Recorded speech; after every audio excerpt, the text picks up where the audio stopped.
Bienvenue dans la vidéo. N'oubliez pas d'activer la cloche pour recevoir chaque semaine des vidéos sur des personnages historiques et des histoires. Si vous appréciez le contenu, pensez à vous abonner. Les guerriers faisaient autrefois partie intégrante de la société. Les meilleurs étaient très respectés et redoutés, car ces hommes, difficiles à tuer, devenaient des légendes sur le champ de bataille. Que se passerait-il si un État surpassait l'habileté et la puissance des meilleurs guerriers ? Un État provoquant une agressivité et une force surnaturelle qui, selon la légende, permettrait de se battre malgré des blessures mortelles. Eh bien, cela s'appelait l'État du Berserker, ou Berserker Gang. Il existe différentes théories sur la façon dont un homme pouvait s'induire l'état de Berserker. L'une de ces hypothèses est que les Berserkers étaient des guerriers chamans. Les Berserkers s'habillaient de la peau d'un ours pendant la bataille et se connectaient à l'âme de l'animal qu'ils portaient. En invoquant l'esprit et en l'acceptant en lui-même, de cette façon, l'esprit leur donnait leur force et leur férocité. Celui qui portait la peau d'ours dépassait les limites de l'humanité et pouvait combattre dans une fureur proche de la transe. Chez les chamans germaniques, les guerriers devaient passer par un processus avant d'être admis dans le groupe.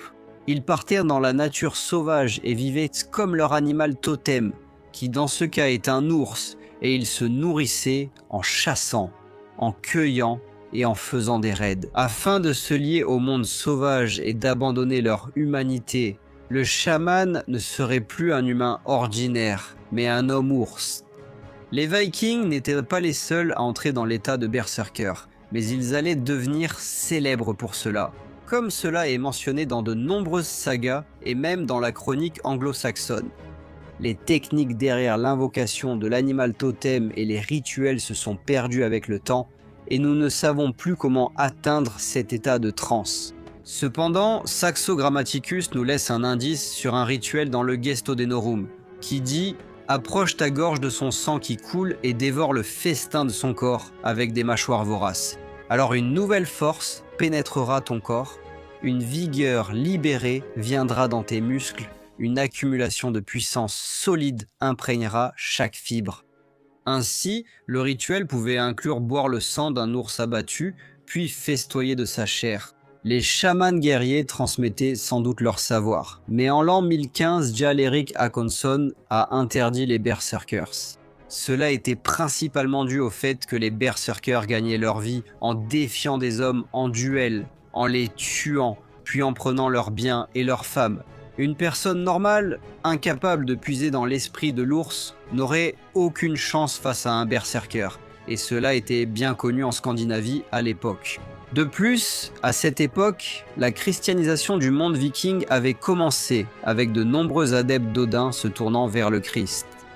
Comme l'état de berserker était associé à la sorcellerie et à l'invocation, il était considéré comme une pratique magique païenne, si bien que les pratiques des guerriers chamaniques allaient peu à peu disparaître. Mais certains continueraient en secret, même après la promulgation de la loi de Jarl-Erik, et comme les berserkers et autres guerriers chamaniques étaient dévoués à Odin, il n'est pas étonnant que la pratique ait été interdite en 1066, 40 ans après le décret interdisant tous les berserkers. Harald Hardrada, roi de Norvège, et son armée ont débarqué en Angleterre et lancé l'invasion. Harold Godwinson, roi d'Angleterre, tendit une embuscade à l'armée viking de Hardrada et commença à les massacrer lors de leur fuite. Un homme armé d'une hache permit à son armée de se regrouper et de former un mur de boucliers, gardant le pont face à toute l'armée anglaise. La chronique anglo-saxonne rapporte qu'il tua jusqu'à 40 Anglais à lui seul, recevant de nombreuses blessures sans jamais tomber. Jusqu'à ce qu'un soldat passe sous lui depuis la rivière et le transperce sa laine avec une lance alors qu'il se battait encore. Cela permit aux Saxons d'achever le Viking à la hache. Cet acte d'héroïsme est entré dans la légende. Mais comment un seul homme a-t-il pu avoir la force, l'endurance et la résistance nécessaires pour tuer autant de personnes et continuer à se battre malgré des blessures mortelles? Une explication est qu'il était dans l'état de berserker. Il incarnait l'esprit de l'ours, adoptant sa force et sa sauvagerie. Il ne mourait que parce que le corps humain était poussé au-delà de ses limites physiques en termes de perte de sang et de fatigue. Cela se voit aussi dans les textes qui montrent que les berserkers héritaient d'une immunité physique en combat. De nombreux récits racontent qu'aucune arme ne pouvait les blesser, et qu'ils n'étaient atteints ni par le feu ni par le fer. L'explication derrière le concept d'immunité est que, lorsqu'il est dans l'état de berserker, le guerrier chaman peut recevoir des blessures. Mais en raison de la nature sauvage de l'esprit qu'ils incarnent, ils ne prêtaient aucune attention à leurs blessures tant qu'ils n'étaient pas sortis de l'état de berserker. D'où le terme devenir berserk, qui vient de l'ancien mot norrois berserker. Harald Hardrada, chrétien, avait combattu dans le monde entier et vu plus que la plupart des gens. Si ce guerrier à la hache était un berserker, cela montre à quel point ils étaient respectés au combat. La loi et les codes religieux interdisaient clairement la magie chamanique. Mais Hardrada a quand même emmené les berserkers, sachant qu'ils brilleraient au combat. En fait, Hardrada était peut-être un berserker puisqu'il a rejoint la garde varangienne, un groupe de soldats vikings d'élite qui servait d'escorte personnelle aux empereurs byzantins. Dans le livre des cérémonies de l'empereur Constantin VII, il mentionne une danse gothique réalisée par la garde varangienne, vêtue de peaux d'animaux et de masques. Cela pourrait être lié au rituel des berserkers, auquel Harald aurait pu participer. Cela rend donc crédible le fait qu'il ait emmené des guerriers berserkers pour l'aider à combattre les Anglais. En 1066, une figurine suédoise montre un homme dansant avec une créature proche d'un ours. Cela pourrait-il nous donner plus d'indices sur l'état du berserker ? De nombreux historiens pensent que la rage des berserkers pourrait avoir été provoquée par la consommation d'un champignon hallucinogène appelé l'amanite tumouche.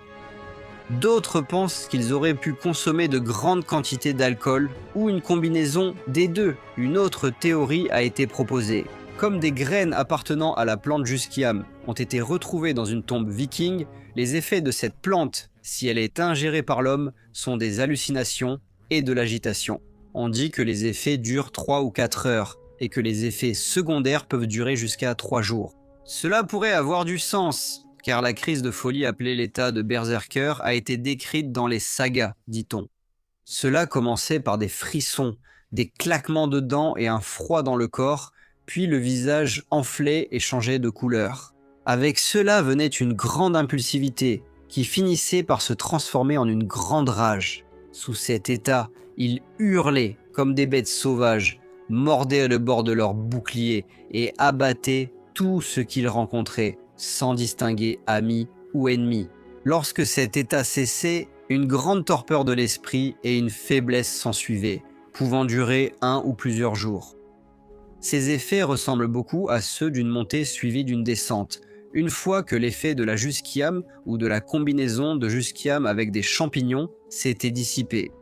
La théorie des substances est également crédible, car les chamans croient que, pour atteindre différents plans spirituels, un chaman doit entrer dans un état de transe, ce qui peut être réalisé en ingérant des plantes hallucinogènes. Les champignons hallucinogènes étaient même appelés la chair des dieux dans la société aztèque, qui avait également ses propres guerriers chamans. Ils portèrent les peaux de jaguar et incarnèrent leurs esprits, tout comme les vikings le faisaient avec les ours et les loups. Pour conclure, afin d'atteindre l'état de berserker, je pense qu'une combinaison de substances hallucinogènes comme les champignons magiques ou la Jusquiam était nécessaire. Avec les pratiques chamaniques, qui consistaient aussi à invoquer l'animal totem, il fallait tout cela pour devenir berserk et atteindre le plan nécessaire pour se connecter avec l'animal. Il fallait transcender la réalité de ce monde limité par vos sens et se connecter à un autre plan. Ensuite, les rituels comme la consommation du sang d'ours, le port des peaux d'animaux et la danse avaient lieu, et enfin, vous atteignez l'état légendaire du berserker. C'est mon idée, basée sur mes recherches en tout cas. Dites-moi ce que vous en pensez dans les commentaires ci-dessous. Comment atteint-on cet état? Est-ce des pratiques chamaniques ou l'utilisation de substances hallucinogènes ou les deux? Penses-tu aussi que le roi chrétien Harald Hardrada pratiquait encore la tradition interdite de devenir berserk? Partagez vos réflexions en commentaire. Si vous avez aimé la vidéo, likez, commentez, abonnez-vous et à très vite pour un nouvel épisode de History Profile.